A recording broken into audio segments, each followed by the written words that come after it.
దేవుని పరిశుద్ధ నామమునకు స్తోత్రం కలుగును గాక. ఈ రాత్రికాల ప్రార్థన సహవాసానికి మీ అందరికీ ప్రత్యేకమైన ఆహ్వానాన్ని పలుకుతూ ఉన్నాము. మరి హెర్మన్ బాప్టిస్ట్ సంఘస్థులు, ఆత్మీయులు, ప్రియులు, స్నేహితులు ఈ యొక్క ఫేస్బుక్ పేజ్లో ఈ ప్రత్యక్ష ప్రసారాన్ని వీక్షిస్తున్న వారందరికీ కూడా ప్రత్యేకంగా శుభములు, అభినందనలు తెలియజేస్తూ ఉన్నాను. ప్రార్థన చేసుకుందాం, దేవుని మహిమపరుచుకుందాం. మహోన్నతుడా, దైవల తండ్రి, ఆది సంబోధుడా, ఆది మధ్యాంతరహితుడా, ప్రేమమయుడా, కరుణామయుడా, కృపామయుడా, నీకు వందనాలు, స్తోత్రం చెల్లిస్తున్నాం, నిన్ను స్తుతిస్తూ ఉన్నాం, నిన్ను గణపరుస్తూ ఉన్నాం, నిన్ను మహిమపరుస్తున్నాం. నీ సన్నిధిలో ఉండే మరొక వాక్యాన్ని మీరు మాకు ప్రసాదించినందుకే నీకు వందనాలు. అయినా మరి చలికాలంలోకి మేము ప్రవేశించాం. చలి తీవ్రత హెచ్చు తగ్గులుగా ఉంటున్నప్పటికీ తట్టుకునే శక్తిని మీరు మాకు ప్రసాదిస్తున్నందుకే నీకు వందనాలు చెల్లిస్తున్నాం. ఈ సంవత్సరము దాదాపు నాయన మరి కరోనా భయంతోనే, కరోనా వల్ల కలిగిన బలహీనతతోనే మరి పరిస్థితి ఆ రీతిగా ముందుకు వెళ్ళింది ప్రభువా. అయినప్పటికీ ప్రతి పరిస్థితిని మీ స్వాధీనంలో పెట్టుకుంటున్నందుకే నీకు వందనాలు చెల్లిస్తున్నాం, నేను స్తుతిస్తూ ఉన్నాం, నేను మహిమపరుస్తూ ఉన్నాం, నేను ఘనపరుస్తూ ఉన్నాం. ఈ సాయంకాలం హెర్మన్ బాప్టిస్ట్ చర్చ్గా నీ సన్నిధిలో మరొకసారి మేమందరం కలుసుకొని నేను మహిమపరిచే అవకాశాన్ని మాకు ప్రసాదించినందుకే నీకు వందనాలు. ఈ నామంలో మరి ఎక్కడ ఇద్దరు ముగ్గురు కూడి ప్రార్థన చేస్తారో అక్కడ వారి మధ్యలో ఉంటానని చెప్పిన దేవుడు నీకు వందనాలు చెల్లిస్తున్నాం. మా మధ్యలో ఉన్నందుకే నీకు వందనాలు. మరి మా ప్రార్థనలు ఆలకించి మమ్మల్ని ఆశీర్వదిస్తున్నందుకే కూడా నీకు వందనాలు, స్తోత్రం చెల్లిస్తూ ఉన్నాం, నిన్ను స్తుతిస్తూ ఉన్నాం. నమ్మదగిన దేవుడు, మాట ఇచ్చి నెరవేర్చే దేవుడు, మాట తప్పని దేవుడుగా మా మధ్యలో ఉన్నందుకే నీకు వందనాలు చెల్లిస్తున్నాం. నీకే సమస్త మహిమ, ఘనత, ప్రభావం ఆరోపిస్తూ ఈ సాయంకాలం ప్రార్థన మాకు దీవెనకరంగా మీ నామానికి మహిమకరంగా మీరు జరిగించుకుంటారని నమ్ముతూ యేసు నామమున ప్రార్థించి వేడుకుంటున్నాం తండ్రి, ఆమేన్. దేవునికి మహిమ కలుగును గాక. ప్రియమైన సంగమా, ఈ సమయంలో కొన్ని కీర్తనల చేత దేవుని మహిమపరుస్తాం. మొట్టమొదట కృపామయుడా నీలోన నివసింపజేసినందున ఇదిగో నా స్తుతుల సింహాసనం అనే పాటను ఆంధ్ర క్రైస్తవ కీర్తన పుస్తకంలో 647వ నంబర్ పాటను పాడుతూ మనం దేవుని కనపరుచుకుందాం. మనందరికీ పాట వచ్చు కాబట్టి మనం ఇంట్లో ఉన్న ఈ ప్రత్యక్ష ప్రసారంలో ఉన్న పాడుతూ దేవుని మహిమపరుచుకుందాం. కృపామయుడా నీలోన, కృపామయుడా నీలోన నివసింపజేసినందున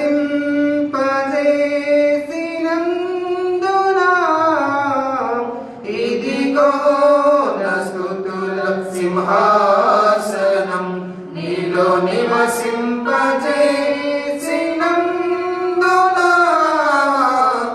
ఇదిగో నా స్తుతుల సింహాసనం.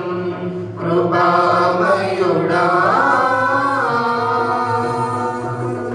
ఏ అపాయము నా గుడారము సమీపించనీయక, ఏ అపాయము నా గుడారము సమీపించనీయక, నా మార్గములన్నిటిలో నీవే ఆశ్రయమైనందున, నా మార్గములన్నిటిలో నీవే ఆశ్రయమైనందున కృపామయుడా నీలోన, కృపామయుడా నీలోన నివసింపజేసినందున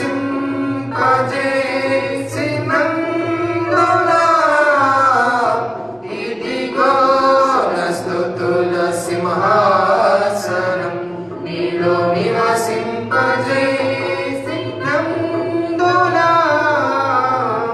ఇదిగో నా స్తుతుల సింహాసనం. కృపామయుడా చీకటి నుండి వెలుగులోనికి నన్ను పిలచిన తేజోమయ,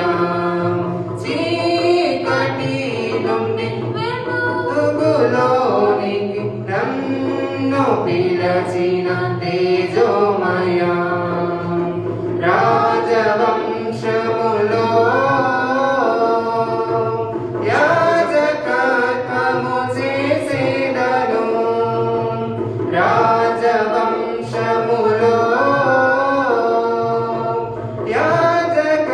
కొంచెం ముందుకు జరుపు, close-up చేయి. చేసేదను కృపామయుడా నీలోన కృపామయుడా నీలోన నివసింపజేసి నందునా ఇదిగో నా స్తుతుల సింహాసనం నీలో నివసింపజేసి నందునా ఇదిగో నా స్తుతుల సింహాసనం కృపామయుడా నీలో నిలచి ఆత్మ ఫలములు ఫలించుట కొరకు నీలో నిలచి ఆత్మ ఫలములు ఫలించుట కొరకు నాపైన నిండుగా ఆత్మవర్షము కుమ్మరించు నాపైన నిండుగా ఆత్మవర్షము కుమ్మరించు కృపామయుడా నీలోన కృపామయుడా నీలోన నివసింపజేసి నందునా ఇదిగో నా స్తుతుల సింహాసనం నీలో నివసింపజేసి నందునా ఇదిగో నా స్తుతుల సింహాసనం కృపామయుడా ఏ యోగ్యత లేని నాకు జీవ కిరీటమిచ్చుటకు ఏ యోగ్యత లేని నాకు జీవ కిరీటమిచ్చుటకు నా పనను వీడక శాశ్వత కృపగా మారెను నీ కృపణను వీడక శాశ్వత కృపగా మారెను కృపామయుడా నీలోన కృపామయుడా నీలోన నివసింపజేసి నందునా ఇదిగో నా స్తుతుల సింహాసనం నీలో నివసింపజేసి నందునా ఇదిగో నా స్తుతుల సింహాసనం కృపామయుడా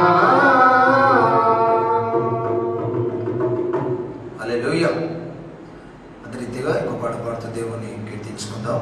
ప్రార్థనా శక్తి నాకు కావాలయ్యా అనే పాటను కూడా మనం పాడి దేవుని కీర్తించుకుందాం, దేవుని మహిమపరుచుకుందాం.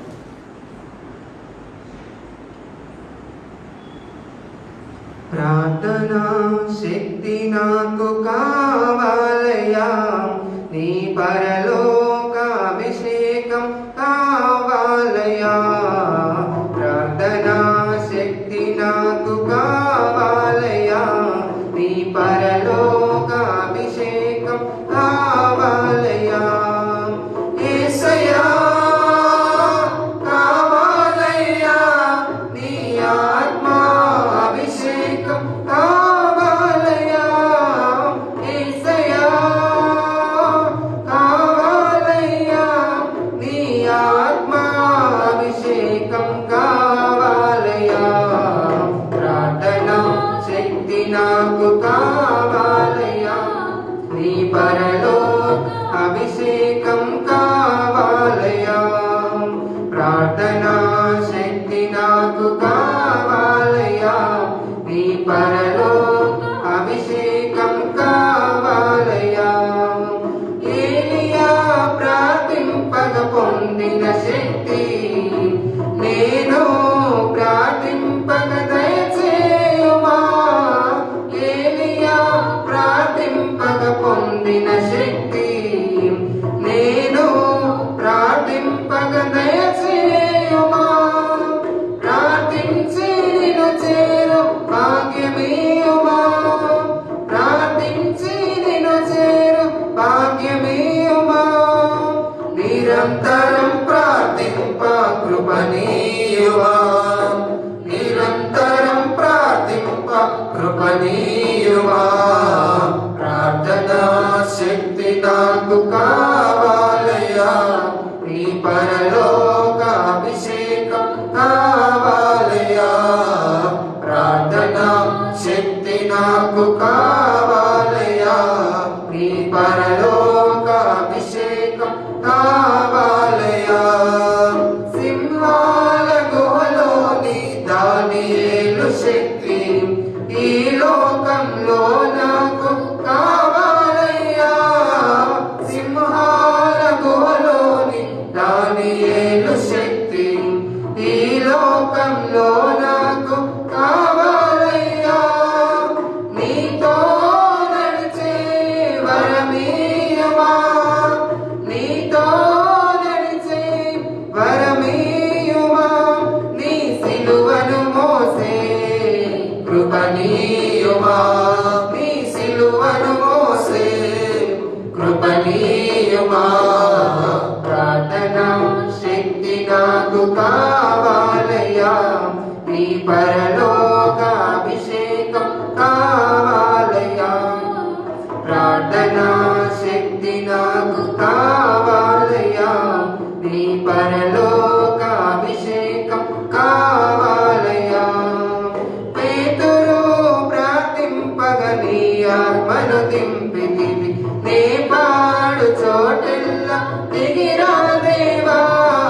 పేతురు ప్రార్థింపగ నీ ఆత్మను దింపితివి. నే పాడు చోటెల్లా దిగిరా దేవా. చిన్న వయసులో అభిషేకించిన ఇర్మీయావల్. చిన్న వయసులో అభిషేకించిన ఇర్మీయావల్. ఈ చిన్నవాడిని అభిషేకించు. ఈ చిన్నవాడిని అభిషేకించు. ప్రార్థనా శక్తి నాకు కావాలయ్యా. నీ పరలోక అభిషేకం కావాలయ్యా. ప్రార్థనా శక్తి నాకు కావాలయ్యా. నీ పరలోక అభిషేకం కావాలయ్యా. యేసయ్యా కావాలయ్యా. నీ ఆత్మ అభిషేకం కావాలయ్యా. యేసయ్యా కావాలయ్యా. నీ ఆత్మ అభిషేకం కావాలయ్యా. ప్రార్థనా శక్తి నాకు కావాలయ్యా. నీ పరలోక అభిషేకం కావాలయ్యా. ప్రార్థనా శక్తి నాకు కావాలయ్యా. నీ పరలోక అభిషేకం కావాలయ్యా. హల్లెలూయా. దేవుని ఘననామానికి మహిమ కలుగును గాక. ఈ సాయంకాలపు ప్రార్థన సహవాసంలో పాల్గొంటున్న వారందరికీ ప్రత్యేకమైన శుభములు దేవుని నామములో తెలియచేస్తూ ఉన్నాను. ఇంతవరకు మరి పాటల ద్వారా మనం దేవుని స్తుతించాము. ఈ సమయంలో దేవుని వాక్యాన్ని మనము చదువుకుందాం. అపొస్తలుల కార్యము 3వ అధ్యాయం 1వ వచనం 2వ వచనం మనం చదువుకుందాం. Book of acts chapter 3 verses 1 and 2. అపొస్తలుల కార్యములు 3వ అధ్యాయం మొదటి 2 వచనాలను మనము చదువుకుందాం. పగలు 3 గంటలకు ప్రార్థనా కాలమున పేతురును యోహానును దేవాలయమునకు ఎక్కి వెళ్ళుచుండగా పుట్టినది మొదలుకొని కుంటివాడైన ఒక మనుష్యుడు మోసుకొని పోబడుచుండే. వాడు దేవాలయంలోకి వెళ్ళువారిని భిక్షమడుటకు కొందరు ప్రతిదినం వారిని శృంగారమను దేవాలయపు ద్వారం వద్ద ఉంచుచూ వచ్చి. చదవబడిన లేఖన భాగం మన వినికిడిలో దీవింపబడును గాక. ప్రియమైన సంగమా, అపోస్తల కార్యములలో రాయబడిన ప్రార్థన సందర్భాలను, ప్రార్థన అంశములను మనం ధ్యానం చేస్తూ ఉన్నాం. మొట్టమొదట ఎడతెగని ప్రార్థన వారు చేశారు అని చూసాం. ఎడతెగని ప్రార్థన ద్వారా సంఘము దినదిన అభివృద్ధి చెందింది అనే విషయాన్ని మనం చూసాం. రెండవది, ప్రార్థన ద్వారా పరిశుద్ధాత్మ శక్తిని పొంది వారు దీవించబడ్డారు అనే అంశాన్ని ఆ తర్వాతి వారంలో మనము ధ్యానం చేశాం. పోయిన వారం ప్రార్థన ఏక మనస్సు కలిగి చేసిన ప్రార్థన చెరసాల అనుభవాలలో నుండి వారిని విడిపించింది అని చూసాం. 3 చెరసాల అనుభవాలు చూసాం. యెరూషలేములో చెరసాల అనుభవం 5వ అధ్యాయం, వారు విడిపించబడ్డారు. యూదయలో చెరసాల అనుభవం 12వ అధ్యాయం, వారు విడిపించబడ్డారు. ఫిలిప్పిలో చెరసాల అనుభవం 16వ అధ్యాయం, వారు విడిపించబడ్డారు.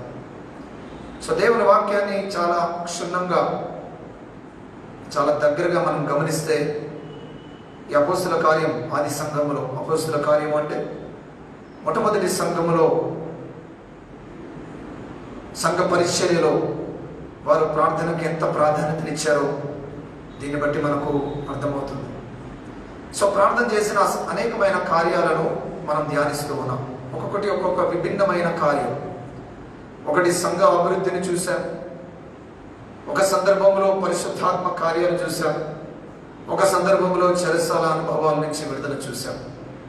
ఈరోజు మరికొన్ని అద్భుతాలను లేఖన భాగంలో మనం గమనిస్తాం. పగలు 3 గంటలకి ప్రార్థనా కాలమున పేతురు, యోహాను దేవాలయానికి వెళ్తున్నారు ప్రార్థనా సమయంలో. సో ప్రార్థనా సమయము ద్వారా లేక ప్రార్థనా సమయంలో పాల్గొనుట ద్వారా, ప్రార్థనా సమయానికి వారు వెళ్ళటం ద్వారా, ప్రార్థనకు వారు ప్రాధాన్యతను ఇవ్వడం ద్వారా ఏం జరిగిందో అనే విషయాన్ని మనం గమనిస్తే, పుట్టినది మొదలుకొని కుంటివాడైన ఒక మనుష్యుడు మోసుకొని పోబడుచుండెను. వారు దేవాలయంలోనికి వెళ్ళు వారిని భిక్షమడుటకు కొందరు ప్రతిదినము వారిని శృంగారం అను దేవాలయపు ద్వారం వద్ద ఉంచుచూ వచ్చి. ఆ దేవాలయానికి వివిధ ద్వారాలు ఉంటాయి. ఒక ద్వారం శృంగారం అను దేవాలయపు ద్వారం. ఆ ద్వారం దగ్గర వీడు కూర్చొని వచ్చేవారిని పోయేవారిని భిక్షమడుకునే అనుభవం. ఎందుకంటే వాడు కుంటివాడు, అవిటివాడు, నడవలేడు, నిలబడలేడు, పని చేసుకోలేడు. సో వాడు దీనిని జీవనోపాధిగా, వృత్తిగా ఎంచుకున్నాడు. పుట్టినది మొదలుకొని వాడు ఎన్ని సంవత్సరాల వయసు వాడంటే 4వ అధ్యాయం 22వ వచనంలో మనం గమనిస్తే, 4వ అధ్యాయం 22వ వచనం, స్వస్థపరచబడుట అను ఆ సూచక్రియ ఎవరి విషయంలో చేయబడినో వాడు 40 ఏళ్ల కంటే ఎక్కువ వయస్సు గలవాడు. 40 సంవత్సరాల పైచిలుకు వయస్సు కలిగిన వాడు. అన్ని సంవత్సరాలుగా పుట్టినది మొదలుకొని ఈనాడు కూడా జీవితంలో నిలబడలేదు, నడవలేదు, అవిటివాడు, కుంటివాడు. సో వాడి జీవితంలో ఏం జరిగింది అంటే 6వ వచనం చూడండి, 3వ అధ్యాయం 6వ వచనం, అంతటి పేతురు, వెండి బంగారం నా యొద్ద లేవు కానీ నాకు కలిగినదే నీకు ఇచ్చుచున్నా, నజరేయుడైన యేసుక్రీస్తు నామమున నడుమని చెప్పి వారి కుడి చేయి పట్టుకొని లేవనెత్తెను. వెంటనే వారి పాదములను చీలమండలను బలం పొందెను. వాడు దిగ్గున లేచి నిలిచి నడుచుచు గంతులు వేయించు దేవుని స్తుతించు వారితో కూడా దేవాలయంలోనికి వెళ్ళాను. సో ప్రార్థన సమయం, ప్రార్థన చేసిన మొట్టమొదటి అద్భుత కార్యం ఏంటిదంటే, ఒక అవిటివాడు, అనారోగ్యంతో ఉన్నవాడు స్వస్థత పొందినట్టుగా దేవుని వాక్యం సెలవిస్తుంది. ఆనాటి అద్భుతం జరగడానికి కారణం ఏంటిదంటే ఆ ప్రార్థనా సమయం. ఆ ప్రార్థనా సమయానికి పేతురు యోహాను రావడం, 40 సంవత్సరాల నుంచి వాడు అక్కడ కూర్చున్నాడు. 40 సంవత్సరాలు సరే, వాని బాల్య ప్రాయం మొదలు పెడితే కొంత యవన ప్రాయం నుంచి వాడు అక్కడ కూర్చుంటున్నాడు కావచ్చు. పోయిన 20 సంవత్సరాల నుంచి వాడు కూర్చోవచ్చు. కానీ ఆనాడు పేతురు యోహాను ఆ ద్వారం గుండా వెళ్తూ ఆ ప్రార్థనా సమయానికి వెళ్ళినప్పుడు, ఆ ప్రార్థనా సమయంలో వీడు అక్కడ కూర్చోవడం వల్ల వారి జీవితంలో అద్భుతం జరిగింది. సో అపోస్తల కార్యంలో మనం గమనించాల్సిన ముఖ్యమైన విషయం ఏంటిదంటే, ప్రార్థన ద్వారా అద్భుతాలు జరిగాయి. 40 సంవత్సరాల నుంచి లేచి నిలబడలేని, నడవలేని వ్యక్తి లేచి నిలిచి వారితో కూడా దేవాలయంలోనికి వెళ్ళాడు. అంటే అప్పటిదాకా వాడు దేవాలయం బయట కూర్చున్నాడు, కానీ దేవాలయం లోపలికి రాలేదు. ఈ అద్భుతం ఎలా జరిగింది? ప్రార్థనా సమయానికి ప్రాధాన్యతనివ్వడం వల్ల. పగలు 3 గంటలకు ప్రార్థన కాలమున, ఆనాటి ఇశ్రాయేలు యూదులకున్న ఆచారం ప్రకారం ఉదయం 9 గంటలకు, మధ్యాహ్నం 3 గంటలకు, సాయంత్రం 6 గంటలకు ఆ రీతిగా వారి ప్రార్థనలో గడపడం. మధ్యాహ్నం 3 గంటలకి మనకు ప్రార్థన అంటే ఎలా ఉంటుంది? ఆ సమయంలో పండుకునే సమయం, ఒకవేళ అవకాశం ఉంటే నిద్ర వచ్చే సమయం. సో మనం విశ్రాంతి తీసుకునే సమయం అది. ఆ 3 గంటలకు ప్రార్థనకు రమ్మంటే వస్తాం మనం? చాలా కష్టం. ఎందుకంటే మనకు ఒకవేళ కాలేజ్ ఉండొచ్చు, ఒకవేళ ఉద్యోగం ఉండొచ్చు. ఆ సమయం చాలా బిజీ అవ్వాలి. ఎంత బిజీ పని ఉన్నా పక్కన పెట్టి పేతురు యోహాను దేవాలయంలోనికి ప్రార్థనా కాలమున వారు రావడం వల్ల జరిగిన అద్భుతం. సో దేవుని మందిరంలో కూడా ప్రార్థనలు జరుగుతూ ఉన్నప్పుడు, ప్రార్థనా సమయం మనం ప్రతి బేస్తవారం 7 నుంచి 8 గంటల ప్రార్థనా సమయం చర్చిలో మనం ఏర్పాటు చేసుకుంటాం. శుక్రవారం రాత్రి ఆన్లైన్ ప్రేయర్స్. ఇప్పుడు మనం ఈ కరోనా నేపథ్యంలో మనం ఈ ప్రార్థనలు ఏవి కూడా నడిపించట్లేదు. మనం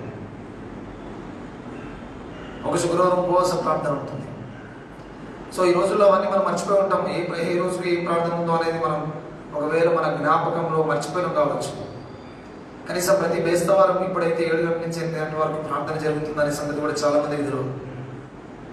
దాదాపు అందరి దగ్గర సెల్ ఫోన్ ఉంది, అందరి దగ్గర స్మార్ట్ ఫోన్ ఉంది.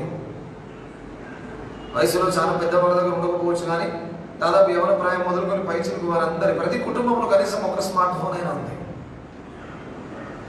మరి ప్రతి కుటుంబం ఈ ప్రార్థనా సమయంలో, ఈ ప్రత్యక్ష ప్రసారంలో పాల్గొంటున్నారా? పేతురు యోహానులు పాల్గొనడం వల్ల ఒక అద్భుతం జరిగింది అక్కడ. మనము ప్రార్థనా సహవాసంలో పాల్గొనడం వల్ల మన జీవితంలో కావచ్చు, ఇంకొకరి జీవితంలో కావచ్చు అద్భుతం జరగడానికి అవకాశం ఉంటుంది. ఈ సమయంలో మీ సెల్ ఫోన్ ఆన్ చేసుకొని మీరు ఈ ప్రత్యక్ష ప్రసారంలో పాల్గొనడం వల్ల మీ జీవితంలో అద్భుతాలు జరగడానికి ఆస్కారం ఉంటుంది. ఆనాడు ప్రార్థనా సమయాన్ని ఆ ద్వారం గుండా పేతురు యోహాను వెళ్ళబోయి ఉంటే వీడి జీవితంలో కార్యం జరిగేది కాదు. So prayer and deliverance are very much linked. ప్రార్థన మరియు విడుదల రెండు చాలా అన్యోన్య సంబంధం కలిగి ఉన్నాయి. సో మొట్టమొదట వీడి అనారోగ్యం నుంచి వీడు విడుదల పొందాడు. వీడి యొక్క అచేతన స్థితి నుంచి వాడు విడుదల పొందినట్టుగా దేవుని వాక్యం సెలవిస్తుంది. స్వస్థపరచబడుట అను సూచక క్రియ ఎవరి విషయంలో జరిగిందో వాడు 40 సంవత్సరాల వయసు. మా జీవితంలో స్వస్థత కలిగింది ప్రార్థన సమయానికి పేతురు యోహాను ప్రాధాన్యత ఇవ్వడం వల్ల. So first of all prayer delivers us from disease. ఎటువంటి అనారోగ్యమైనా, ఎటువంటి బలహీనతనైనా విడిపించే శక్తి ప్రార్థనకు ఉంటుందనే విషయాన్ని గుర్తుపెట్టుకోవాలి. పేతురు యోహాను తట్టు వాడు చూశాడంట. ఆ వచనం అంతా నేను చదివిలేదు, కానీ మా తట్టు చూడమనగానే వీడు వాళ్ళ తట్టు చూస్తాడంట. అబ్బా, పేతురు యోహాను ఏరియాలో చాలా ఫేమస్, వీళ్ళందరూ యేసుప్రభు శిష్యులంట, వీళ్ళు ఏమన్నా ఇస్తారేమో వెండి బంగారాలని ఆశించినాడు వాడు. కానీ వాడు ఆశించిన దానికంటే, వాడు ఊహించిన దానికంటే అధికం జరిగింది. మా తట్టు చూడండి, యేసు నామంలో లే అని చెప్పాడు. ప్రార్థనా శక్తి ద్వారా అని లేపాడు. సో ప్రార్థన ఏం చేస్తుందంటే మరి అనారోగ్యం నుంచి, అస్వస్థత నుంచి, అచేతన స్థితి నుంచి మనల్ని విడిపిస్తుంది అనేది మొట్టమొదటి మాట. రెండవ మాట చూద్దాం. 9వ అధ్యాయం అపోస్తల కార్యం 9వ అధ్యాయం. అపోస్తల కార్యం 9వ అధ్యాయం 9వ అధ్యాయం 36-37 వచనాలు. మరియు యొప్పేలో తబితా అను ఒక శిష్యురాలు ఉండెను. ఆమెకు భాషాంతరమున దొర్కా అని పేరు. ఆమె సత్క్రియలను ధర్మకార్యాలను బహుగా చేసి ఉండెను. ఆ దినములందు ఆమె కాయిలా పడి చనిపోగా వారు శవమును కడిగి మేడగదిలో పరుండపెట్టిరి. తబితా అనే ఒక సహోదరి, దేవుని భక్తురాలు, ఏం జరిగిందంటే కాయిలా పడి చనిపోయింది. ఆమె తీసుకొని వెళ్ళి శవమును కడిగి మేడగదిలో పరుండబెట్టింది. 40వ వచనం చూడండి. పేతురు అందరినీ వెలుపలికి పంపి మోకాలుని ప్రార్థన చేసి శవం వైపు తిరిగి తబితా లెమ్మనగా ఆమె కన్నులు తెరిచి పేతురును చూచి లేచి కూర్చుండెను. 2వ అద్భుతం. Prayer linked with deliverance. 2వ అద్భుతం. మొదటి ప్రార్థనలో ఒక అనారోగ్య స్థితిలో ఉన్నవాడు పూర్ణ ఆరోగ్యాన్ని పొందుకొని లేచి నిలిచి నడిచి వారితో కూడా పరిగెత్తినాడు. మన జీవితంలో ఒక గొప్ప అద్భుతం జరిగింది. అపొస్తల కార్యములో మనం గమనిస్తే అంతవరకు అనేకమైన కార్యాలు వాళ్ళు ప్రార్థన చేస్తే అక్కడ 4వ అధ్యాయంలో మనం గమనిస్తే కోడి ఉన్న చోటు కంపించను అని రాశాడు 4:31లో. ఇలాంటి నేచురల్ థింగ్స్ అంటే భౌతిక పరమైన కొన్ని అద్భుతాలు జరిగాయి. కానీ సూపర్ న్యాచురల్ థింగ్స్, ఊహకందని అద్భుతాలు. అందులో మొదటి అద్భుతం ఏంటిదంటే తబితా చనిపోయిందల్లా తిరిగి లేవడం దొరక. కారణం ఏంటిది? పేతురు అందరినీ వెలుపలికి పంపి మోకాలుని ప్రార్థన చేసి శవం వైపు తిరిగి తబితా లెమ్మనగానే ఆమె కన్నులు తెరిచి పేతురుని చూచి లేచి కూర్చుంది.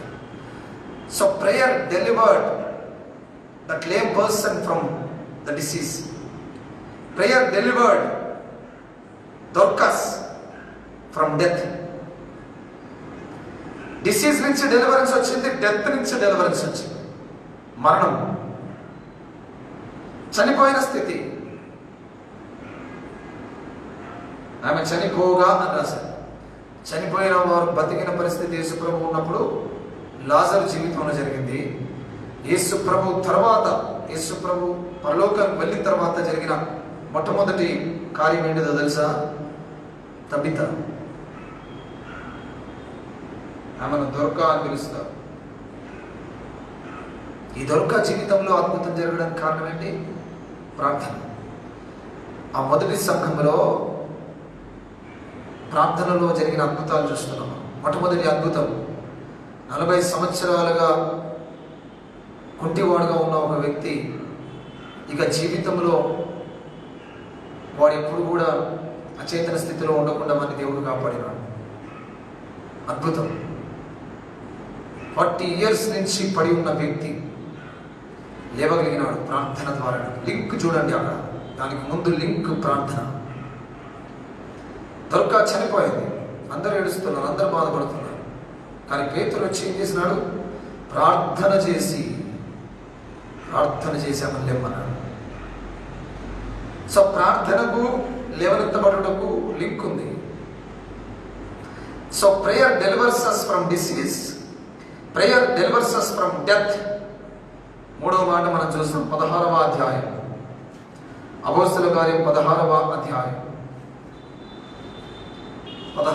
అధ్యాయం 16వ వచనం నుంచి గమనిస్తాం. మేము ప్రార్థనా స్థలమునకు వెళ్ళుచుండగా,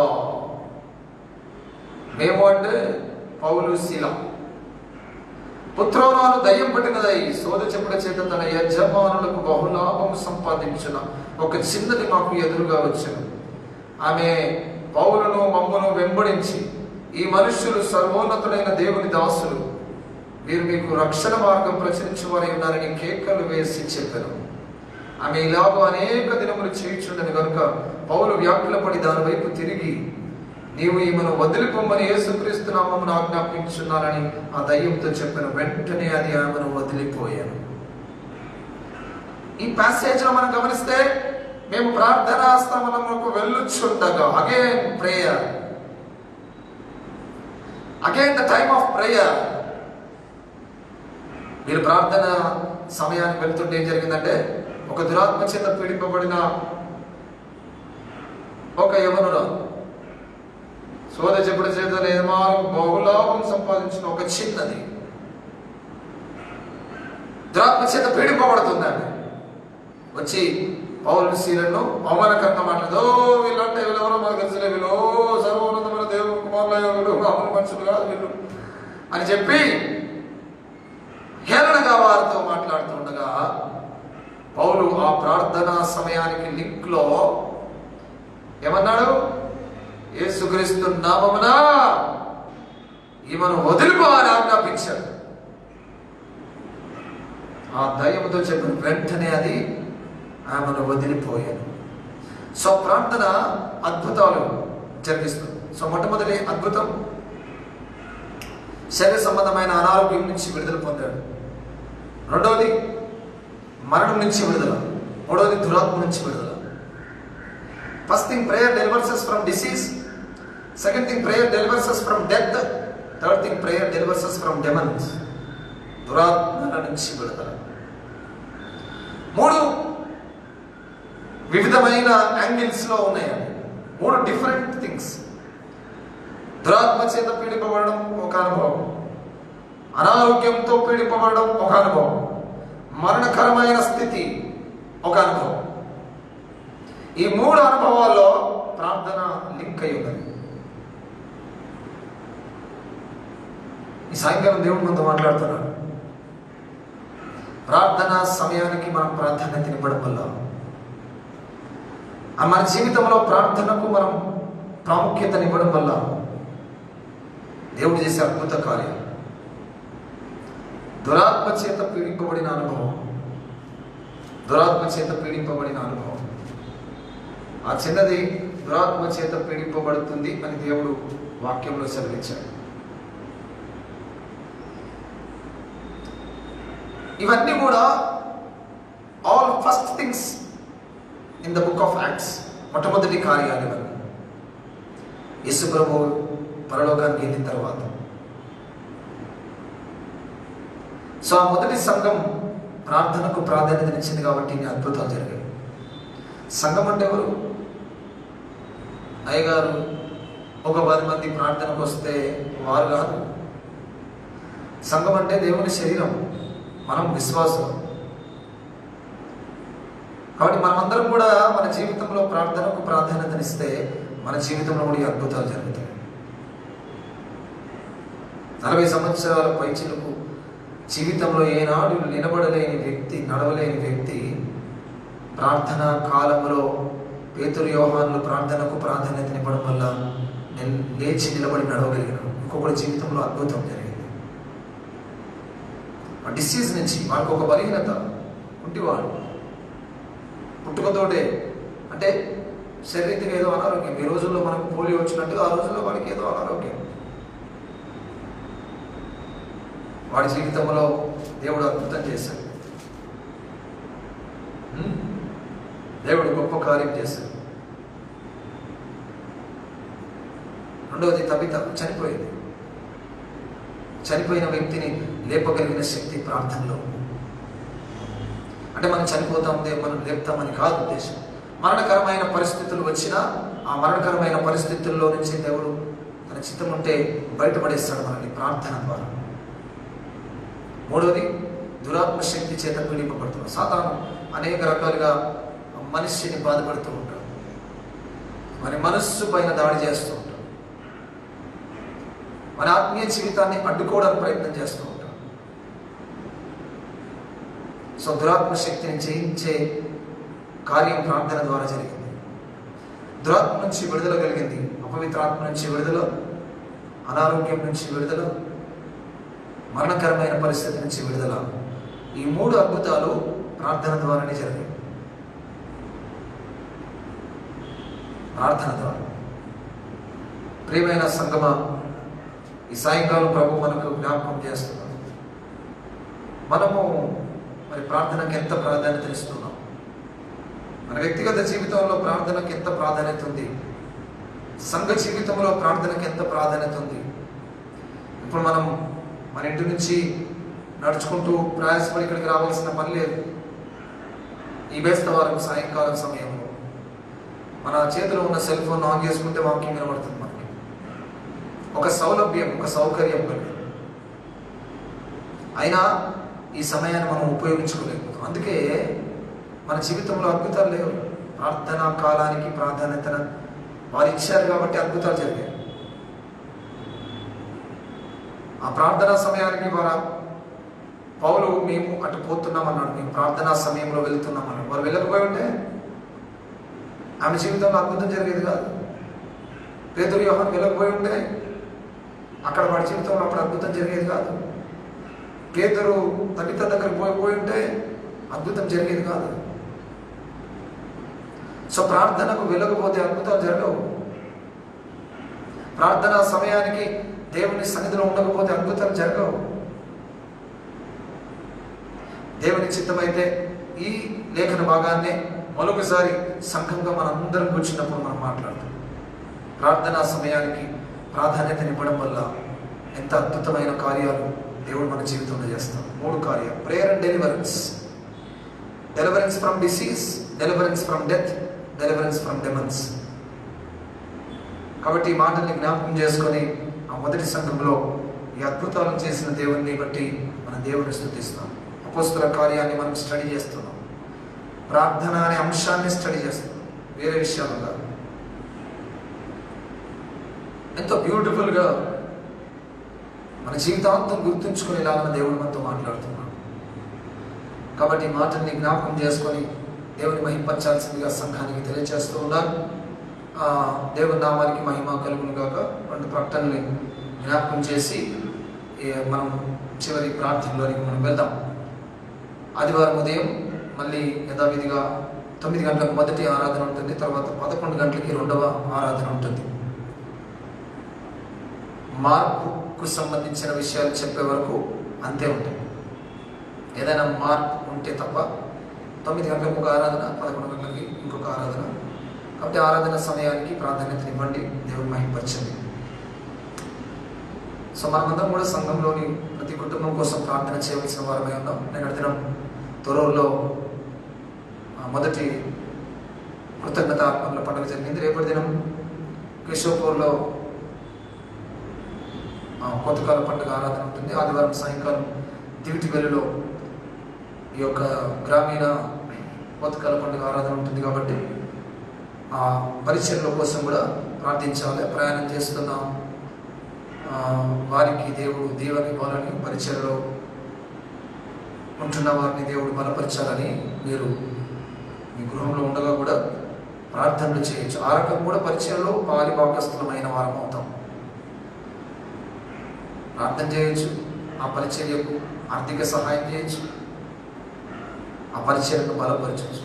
అట్లా పరిచర్యలో మనం కూడా పాలిభాగస్థులం.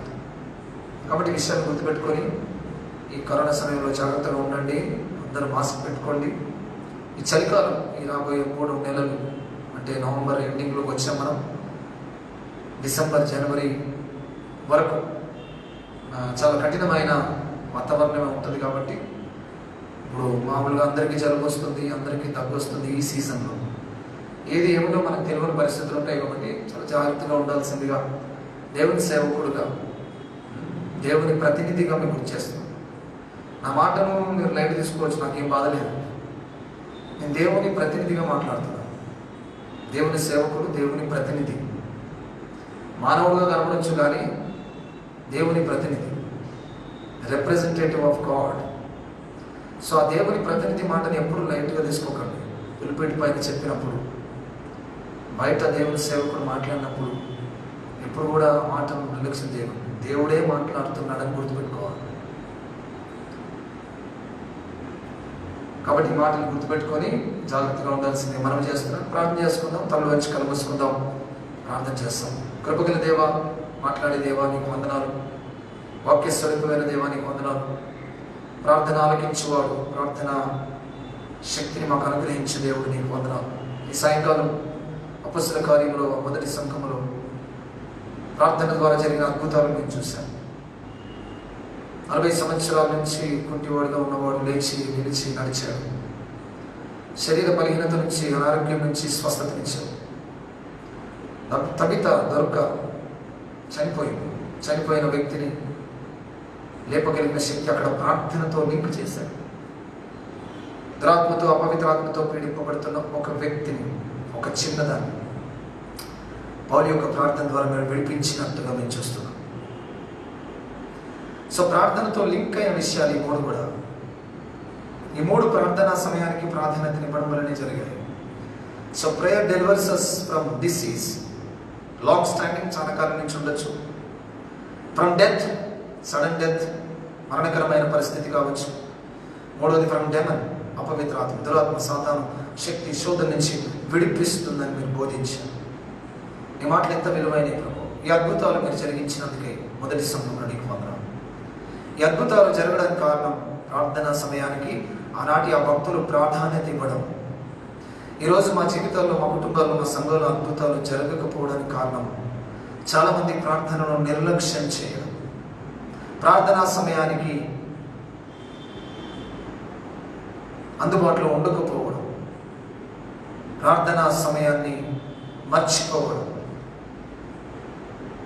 కాబట్టి తిరిగి ఆ మొదటి సంఘంలో ఉన్న ఆ ప్రార్థన ఆత్మను మాకు దయచేసి మా సంఘాన్ని, నేటి ప్రపంచ సంఘాన్ని మీరు బలపరుస్తారని నమ్ముతూ, కరోనా నేపథ్యంలో ఇంకా భయంకరమైన పరిస్థితులు ఉన్నాయి.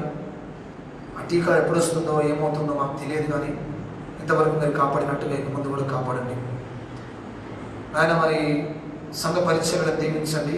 పోయిన వారం కృతజ్ఞతార్పణల పండుగను స్థానిక సంఘంలో, ఈ వారంలో తోరూరు, కేశవపూర్, దివిటిపల్లిలో కొత్తకాల పండుగలను మీరు మాకు అనుగ్రహించినందుకు నీకు వందనాలు.